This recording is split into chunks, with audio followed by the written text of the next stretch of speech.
these are my objectives of the study, so I'm not sure if you can read them very well.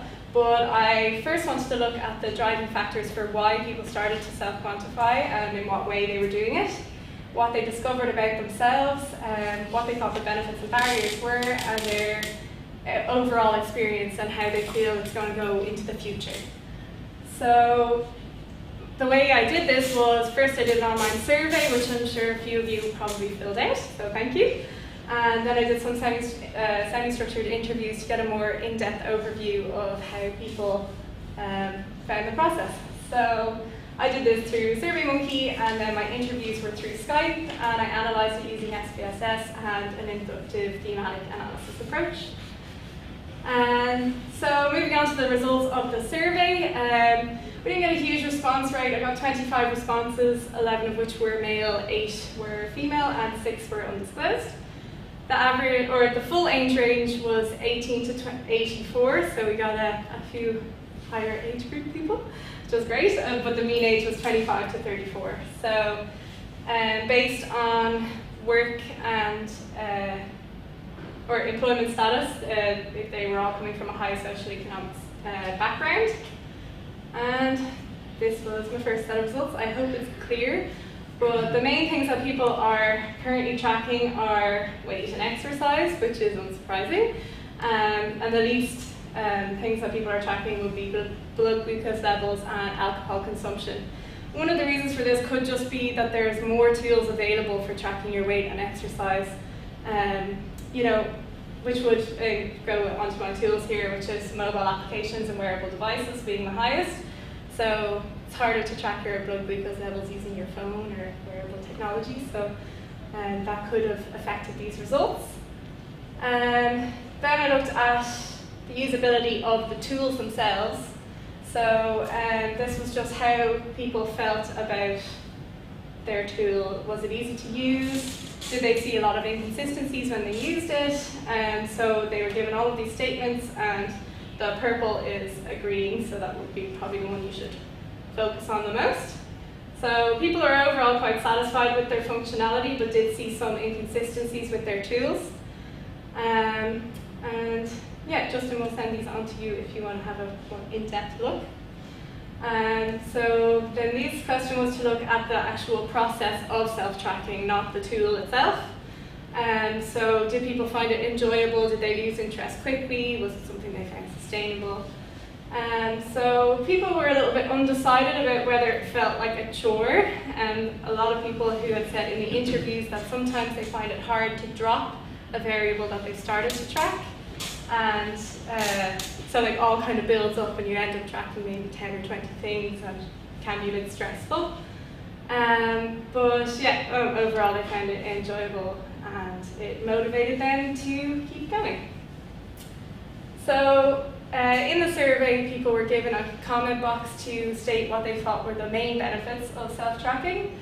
So these are just some of the ones that came up multiple times. There was loads more. But the main ones would be that it gives you an evidence base to work off in terms of your health. So you're not going by how you feel or emotions, but you're getting raw data, or data that tells you as it is, harsh truth almost. So they're using it to improve their health and get a greater understanding of oneself, and overall become more self-aware and self-knowledgeable. Then we looked at some of the barriers. The main barriers were the top 3 there. They were mentioned quite a lot. So by cheating, I mean only tracking your good days and not your bad. And one of the big things that came up in the interviews was that a lot of people want more passive tracking. They want devices that they don't have to input the data themselves. And that would eliminate this barrier a lot. So it's somewhere that future technologies could look into, really needing to focus on that passive tracking. Then things like consistency as well, that would also tie into that. And interesting was time costs kept coming up as one of the main barriers. But in the interview process, people said that they didn't think that it took up a lot of their time. And the times range from 2.5 minutes to about an hour in total a day for the more hardcore trackers. But none of them said, it was an inconvenience or that they felt that it was taking up their whole day. So it's kind of interesting to see those inconsistencies. And I read an article recently by Gary Wolfe, who founded the networks, that when he interviewed people, he found that people don't have a very good idea of their own time. So when you look at it in an evidence-based way, it actually doesn't take a lot of your time, but the perception is that it's a bit of a pain to do. So that was just interesting in perceptions. Then we looked at what people are actually using their data for. So most people, they're using it to learn something new about themselves or to motivate themselves in some way. So that was interesting to look at in the interview processes, because a lot of people might have started self-tracking for reasons that didn't have to do with health, but found that the process of quantified self was transformative in that it actually made them live healthier lives just because they were becoming aware of what they were doing. So that was quite interesting. And then one of the big things is, did it have an impact on your life? Because if it didn't, then what was the point? So most people think that it did, and it helped them to recognize things about themselves they didn't know before, and created a self-awareness, and really helped to motivate them. So yeah. This was interesting for me. When I was doing my literature review, I found that a lot of the articles related to quantified self looked at confidentiality and data protection. But when asking people what they felt about it, most people are willing to share their data or wanting to share it. And this came up in our own survey. It also came up in the survey looking at the self-tracking habits of American citizens by Fox, I think. So it was in keeping with that. So they're writing a lot about it, but maybe they should be focusing elsewhere because people don't seem to be that concerned. So overall, people had a really positive experience with their self-tracking, and they're satisfied with the tools, process, and availability of the devices, although would like more interoperability between devices, and more passive tracking was a big thing that came up. So it allowed them to become self-aware and more self-knowledgeable in order to optimize their health, and yeah, everyone had a desire to anonymously share their data to improve public health, which is really important for health promotion. So this is more of just a summary of the interview results and the survey results put together, so I know it's quite a lot to read. But it's in keeping with a lot of the current literature. People are tracking mostly fitness, weight, and nutrition and sleep. The perception of time, which I talked about earlier, came up quite a lot. And also, in the barriers, in the interviews, it came up a lot that data was given to you, but there wasn't necessarily telling you what to do with it or how to improve. So it was missing the kind of context of where, you don't know why you're getting those data a lot of the time, and interpreting those results could be quite difficult for someone who's unfamiliar with data. So it's something that needs to be taken into consideration when trying to make interventions that would incorporate quantified self into a health promotion atmosphere. I just also thought I might put this in. There was a London survey done in their network in 2014, and I just thought I'd compare the results a bit. It's hard to draw comparisons as the London group had 105 respondents, we only had 25. So I wouldn't take these too seriously, but it was nice to see that there was a close correlation to pen and paper still being used despite our heavy reliance on technology these days. And then I also thought the measurements in weight were quite interesting. There was quite a heavy spike in the Dublin weight measurements. I don't know if that's because over the last 2 years people have just become a bit more aware and a bit more worried about their weight, and since all of the media has been pushing that way, so who knows. And I thought this was a nice little quote from the interviews. I think it just really helps if somebody doesn't really understand quantified self and why we do it. It kind of puts it into layman's terms. So if you think of a car and its fuel gauge, if you couldn't see the fuel gauge, you just keep on going and eventually break down. And the same can be said for your health. So if you're not aware of what your problems are, you just keep going until something big happens that makes you So Quantified Self is trying to avoid this by doing taking preventative action and seeing where you are and how you can improve. So overall, if we're looking at the bigger picture of Ireland and how we're going to kind of push this forward, I don't know if any of you are familiar with the technology adoption curve, but we can relate it to all kinds of technology, and even though Quantified Self can be seen at the moment as something a bit nerdy or a bit geeky, we can also say that about the computer just a few years ago, and now nobody can live without one. So we could even be seen as the early adopters or even innovators, and it's our job to communicate to the rest of society why it's so important to do this. So these are just some of the things that came out from all of it in terms of bettering technology. We need to look more at keeping engagement of users. A lot of people take these things up and it drops off after a month or two. So technology needs to look at ways of avoiding that drop-off, increase passive tracking, as I said earlier, and more cross-connection and correlations between devices, and giving a meaning to the data. And then, if anyone is like me and wants to do further research, I also have recommendations for research. So it might be interesting to look at the defining characteristics of quantified self-trackers themselves, if there's certain personality types and traits.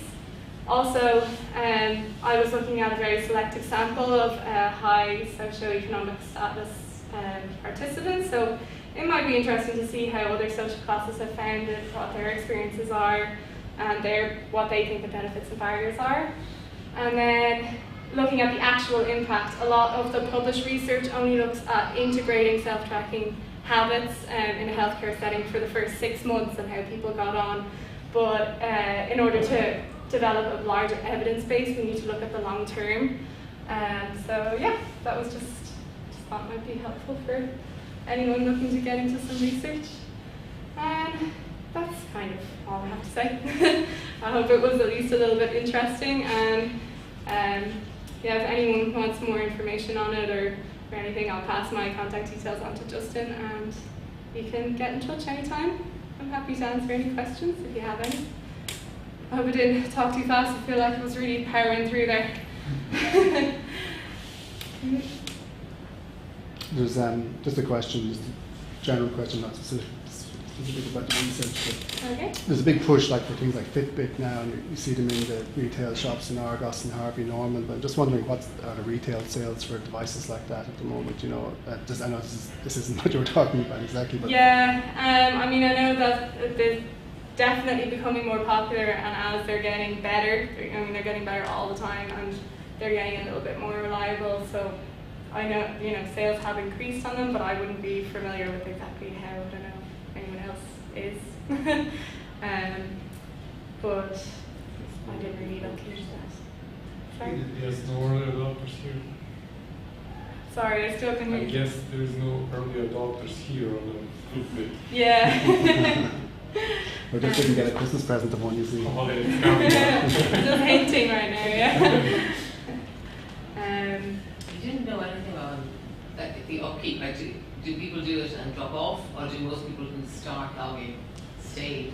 A lot of the people that I was talking to had a goal or focus in mind that they would start to track to create a database for themselves, then make the change they were hoping to make and see how it affected them over a set period of time. Although some people who were tracking, who were motivated more by curiosity, would just pick things up and keep them going. I would probably be one of them. I just kind of keep picking more and more things up to track. But and even if do people like start and then go, oh no, just get confused at all?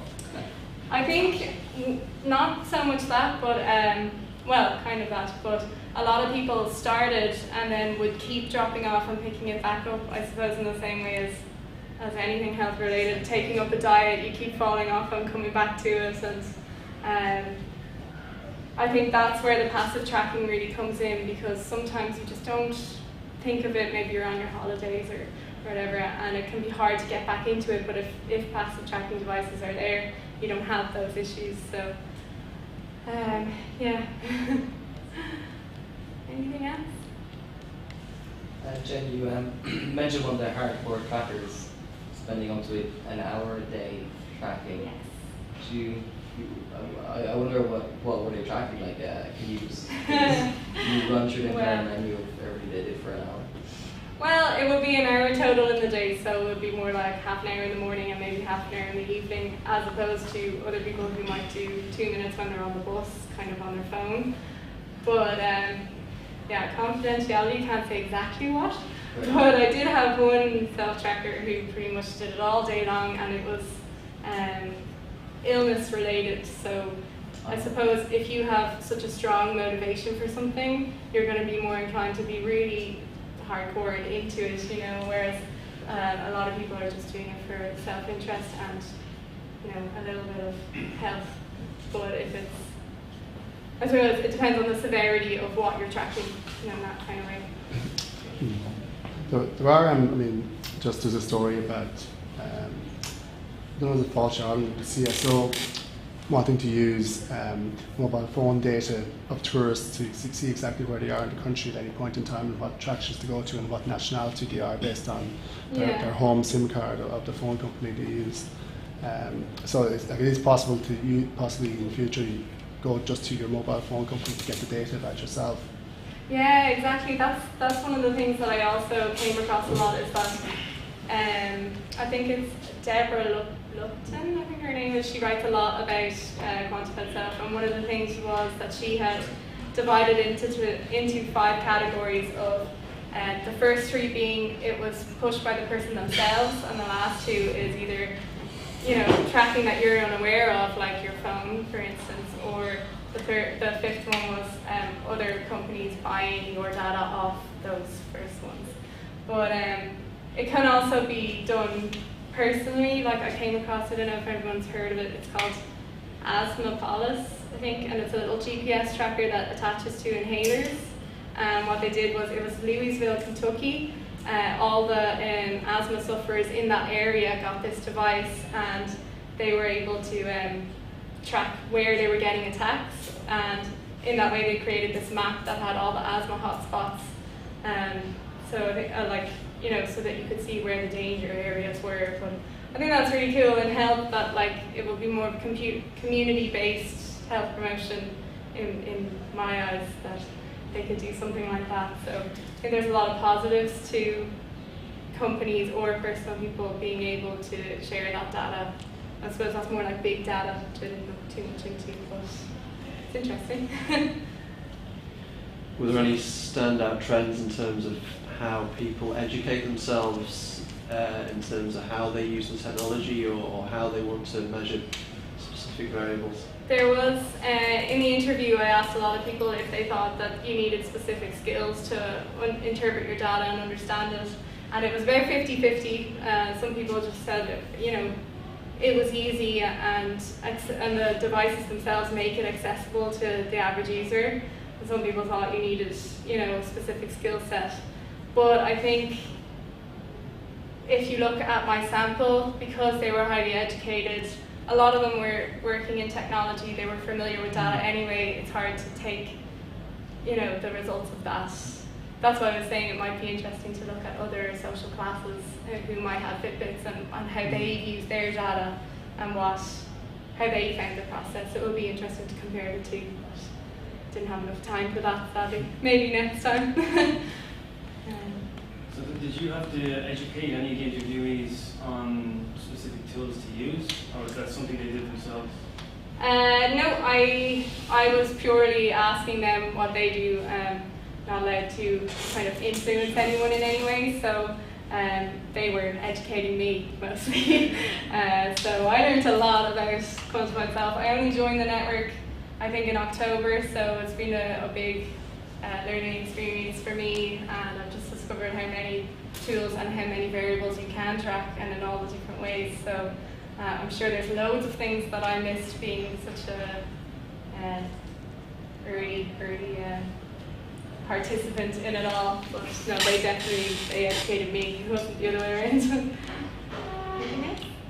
I think just today I was reading up quite a lot about the Briggs-Myers and Myers-Briggs personality test, And about 10% of the population of the world are classified as analysts, and analysts are the scientists and people who are into data and numbers. It's just what they call them as analysts in their profile, but they're probably the initial market for this type of product, because they're the ones that are most interested in data and numbers. And whereas your mother and your grandmother may never be interested in this. Yeah, well, that's going back to as well that the technology adoption curve. I mean, if I think of it in terms of even mobile phones and things, like if I look at my dad or something, he wouldn't go anywhere near a smartphone, and he would be classed as kind of a laggard because everyone has a smartphone now. So there's always going to be people who don't want it, don't want anything to do with it.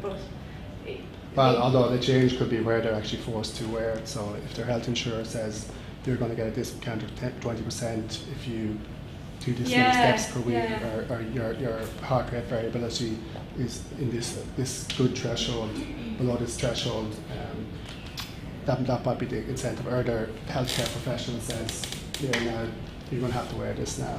Yeah, and that did come up quite a lot as well, that, when I was asking how do others perceive, your self-tracking and do you get a positive response from people, a lot of what I got back was like, this is the way it's going, and everyone just has to accept it because soon we'll all be doing it. So as well, I was looking quite a lot into, one of the things about health promotion is looking at public policies and incorporating health into all public policies. And there's a lot of opinions that they are going to be using this data to shape public policies. So if you're not engaged in self-tracking, you're not going to be included in policy decision making, which is, it could potentially kind of leave out big groups of people, maybe from the lower social classes. So it's definitely something worth looking into. So there may be a bit of research there. You could do a nationwide study, or it would have to be a representative sample, so it would have to include even the lower social classes. Yeah, exactly. I think one of the great things is that, as things go along, I mean, not everyone had a smartphone before, but sort of everyone does now. And in that way, like, they've become cheaper and more accessible. And now that you have all of these free mobile applications, because the companies want your data essentially, but that's what makes them free. So, they're kind of including people a little bit more, making it more accessible. But I think one other thing that would be really important is to get all the healthcare professionals on board, which would be a great research as well, if looking at healthcare professionals' opinions of these devices. I mean, a lot would say, oh, they're not very reliable, and you need to be testing people in a controlled environment. But even if they're unreliable, they still motivate. If you're looking at behavior change, they're still having a positive impact on people's health. So there is all of those benefits that need to be taken into account. So. Anything else?